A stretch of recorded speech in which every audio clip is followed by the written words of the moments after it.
नमस्कार। आता मीरा ही ज्या गाडीने आता त्या माणसाला उडवले असतं त्या गाडीच्या पत्त्यावर आलेली असते।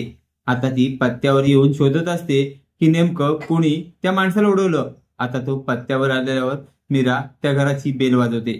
घराची बेल वाजवताच अजय पाटील नावाचा माणूस बाहेर येतो आणि म्हणतो, ओ मॅडम, जा तुम्ही पुढे, आम्हाला काही नको आहे।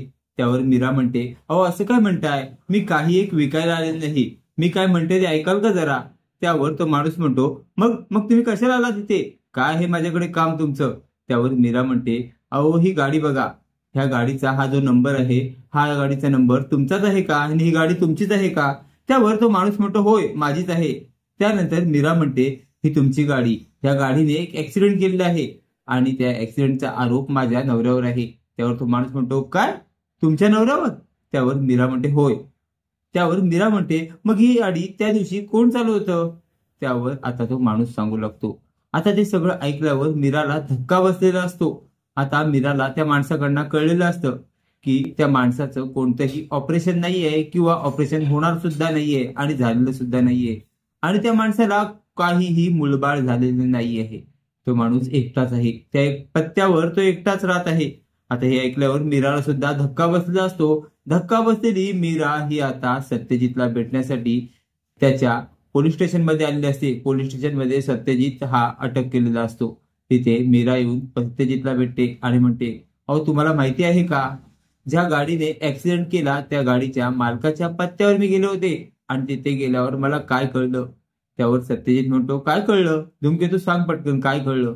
त्यानंतर आता मीरा सत्याला समजावून सांगू लागते, अहो ज्या गाडीने ऍक्सिडेंट केला त्या गाडीचा मालक दुसराच कोणीतरी आहे आणि त्या मालकाचं कोणतंही ऑपरेशन नाही आहे आणि त्याला कोणीही मुलबाळ नाही आहे। हे ऐकल्यावर सत्याला मोठा धक्का बसलेला असतो। सत्या आता कळून चुकलेलं असतं की आपण मोठ्या जाळ्यात अडकलेलो आहे आणि आपली मोठी घोर फसवणूक झालेली आहे। त्यामुळे सत्या आता टेन्शन झालेला असतो।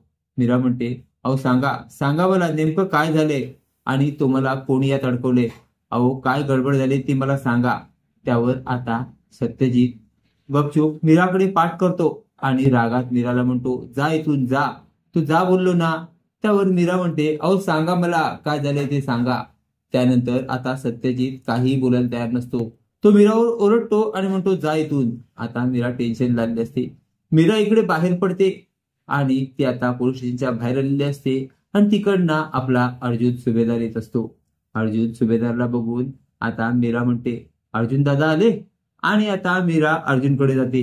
अर्जुन म्हणतो, काय झालं मीरा, काय झालं। त्यानंतर आता मीरा सांगू लागते। मीराकडनं सगळं ऐकून अर्जुन म्हणतो, असं झालंय काय, काही काळजी करू नको, तुझ्या नवऱ्याला आपण यातना नक्कीच सोडवू। अगं काही ना काहीतरी पुरावे त्या लोकांनी सोडलेच असतील।